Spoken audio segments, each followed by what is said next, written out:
EWS certificate कब तक मान्य रहता है, ईडब्ल्यूएस सर्टिफिकेट को रिन्यू कैसे करवाएं, साथ ही साथियों में ऑल कैटेगरी के जो जाति प्रमाण पत्र हैं उसके लेकर एक जो नया नियम जारी किया गया राजस्थान सरकार की तरफ से, वो मैं पूरी आपको जानकारी देने वाला हूं। क्योंकि साथियों अभी सेकंड ग्रेड के जो फॉर्म है वो रनिंग है और आपको इस नियम की जानकारी होना बहुत जरूरी है, वरना आपको कैटेगरी का लाभ नहीं मिलेगा। तो ये वीडियो केवल ईडब्ल्यूएस के लिए नहीं, सभी कैटेगरी सर्टिफिकेट की मैं इसमें बात करने वाला हूँ। साथ ही ईडब्ल्यूएस सर्टिफिकेट के जो कुछ कंफ्यूजन है वो दूर करने वाला हूँ, क्योंकि साथियों 31 मार्च को सारे ईडब्ल्यूएस सर्टिफिकेट है वो एक्सपायर हो चुके हैं। तब आपको नए की क्या प्रोसेसिंग है, क्या आगे की क्या आपको प्रक्रिया अपनानी है, वो सारी इंफॉर्मेशन मैं आपको साथ शेयर करने वाला हूं। नमस्कार दोस्तों, एजुकेशन जॉब प्लान के एक और हेल्पफुल और लेटेस्ट इंफॉर्मेशन वीडियो में आप सभी का स्वागत है। तो जैसा कि साथियों आप सभी यहां पर देख पा रहे होंगे, ईडब्ल्यूएस सर्टिफिकेट की वैधता 31 मार्च तक छूट नहीं मिले तो वरिष्ठ अध्यापक भर्ती में 2 लाख को लाभ नहीं मिलेगा। तो ये साथियों यहाँ पर ये ईडब्ल्यूएस सर्टिफिकेट के विशेष संदर्भ में यहाँ पर ये जो आज न्यूज खबर निकल के आई उसके बाद बहुत से स्टूडेंट्स कंफ्यूजन में थे, क्योंकि यहाँ पर मान्यता को लेकर वो सोचते हैं कि जैसे जो सर्टिफिकेट बनाया उसके 1 साल तक मान्य है, लेकिन यहाँ ईडब्ल्यूएस सर्टिफिकेट के केस में ऐसा नहीं है। तो सबसे पहले हम ऑल कैटेगरी जो कैटेगरी सर्टिफिकेट है उसकी बात हम कर लेते हैं, उसके बाद फिर ईडब्ल्यूएस के बारे में भी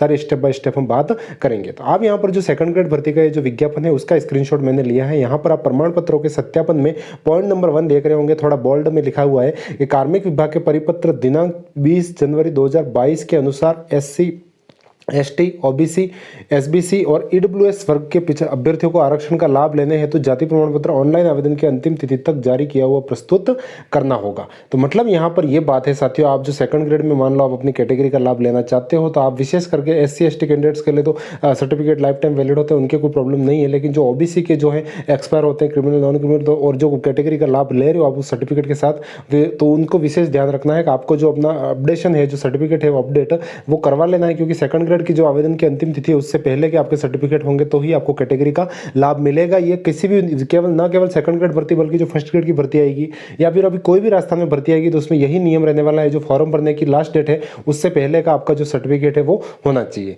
तो यहाँ पर इस बात का विशेष ध्यान रखिएगा और आप उसको अपने को बनवा के तैयार कर लेना है। बाकी OBC SBC वगैरह जो भी हैं वो सारी इंफॉर्मेशन इसमें भी दी हुई है। ईडब्ल्यूएस का भी जो सर्टिफिकेट वगैरह जो तैयार करते हो तो आपको उससे पहले तैयार कर लेना है। तो ये ऑल कैटेगरी सर्टिफिकेट की बात हो गई। बाकी हम बात करते हैं ईडब्ल्यूएस सर्टिफिकेट की। तो साथियों आपका जो ईडब्ल्यूएस सर्टिफिकेट, अगर आप कॉन्फिडेंस में आपने जनवरी 2022 में मैंने ईडब्ल्यूएस सर्टिफिकेट बनाया था, अभी तो मेरा 1 साल नहीं हुआ, लेकिन साथियों अगर आपने जनवरी 2022 में बनवाया हो तो भी वो सर्टिफिकेट आपका अभी 31 मार्च जो लास्ट निकली उसमें सारे सर्टिफिकेट एक्सपायर हो चुके हैं। चाहे आपने फरवरी में बनाया हो, चाहे फिर आपने 25 मार्च को अगर आपने अपना ईडब्ल्यूएस सर्टिफिकेट बनवाया हो, वो सर्टिफिकेट आपके 31 मार्च को सारे एक्सपायर हो चुके हैं ईडब्ल्यूएस सर्टिफिकेट। क्योंकि ईडब्ल्यूएस सर्टिफिकेट की जो शर्तों की अगर हम बात करें मान्यता की, तो ईडब्ल्यूएस सर्टिफिकेट वित्त वर्ष की जो आपके पूर्व वित्त वर्ष की आय होती है उसके आधार पर इस वित्त वर्ष का जारी किया जाता है। तो अभी जो ईडब्ल्यूएस वित्त वर्ष है वो 31 मार्च 2022 को समाप्त हो गया, तो अब आपको 1 अप्रैल 2022 का नया वित्त वर्ष शुरू हो गया। तो आपको इस वित्त वर्ष के लिए वापस आपको नया ईडब्ल्यूएस अप्लाई कर देना चाहिए और वही ईडब्ल्यूएस आपकी जो भर्ती प्रक्रिया होगी उसमें सभी जगह मान्य होगा। अगर आप इसमें मतलब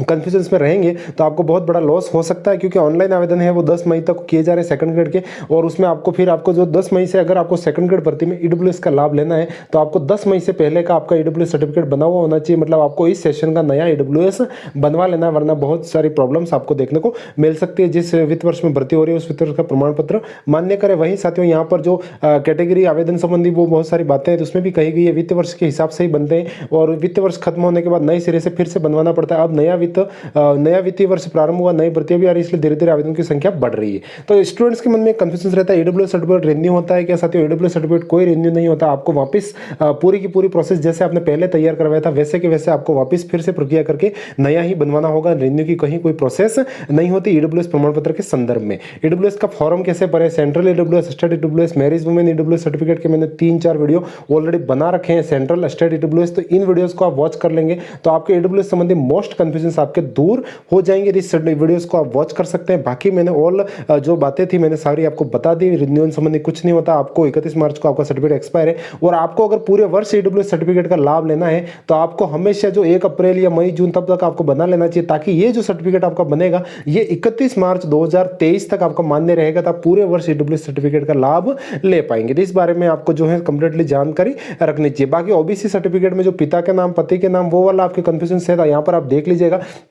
ओबीसी के क्रिमिनल नॉन क्रिमिनल पृष्ठ सही है और उसके बाद आपके जो पति के नाम निवास स्थान के आय के आधार पर जारी जाति प्रमाण पत्र मान्य नहीं होंगे। जो एससी एसटी और जो कैटेगरीज के जो सर्टिफिकेट बनते हैं उनके संदर्भ में ये बात कही गई है। बाकी जनरल कैटेगरी के लिए जो है जाति प्रमाण पत्र अलग से नहीं होता, ईडब्ल्यूएस सर्टिफिकेट ही आपको बनवाना होता है। तो उसमें आपको कंफ्यूज नहीं होना है फिर आप जाति प्रमाण पत्र के लिए भी चक्कर काटे, ऐसा नहीं है। बाकी आपका इनकम एवं एसेट सर्टिफिकेट आप इस फॉर्मेट में प्रस्तुत करना होगा। ये सारी जो मैंने बातें थी महत्वपूर्ण जो आपको मैंने आपके साथ शेयर की, तो मैं आशा करता हूँ आज का ये वीडियो आपके लिए हेल्पफुल रहा होगा। हमारा यूट्यूब चैनल सब्सक्राइब कर लीजिएगा, टेलीग्राम चैनल ज्वाइन कर लीजिएगा, क्योंकि जो लगातार भर्तियों संबंधी जो अपडेट है मैं इसी चैनल पर लगातार अपलोड करता रहता हूं। तो साथियों मिलेंगे और किसी नई अपडेट के साथ, तब तक के लिए जय हिंद, वंदे मातरम साथियों।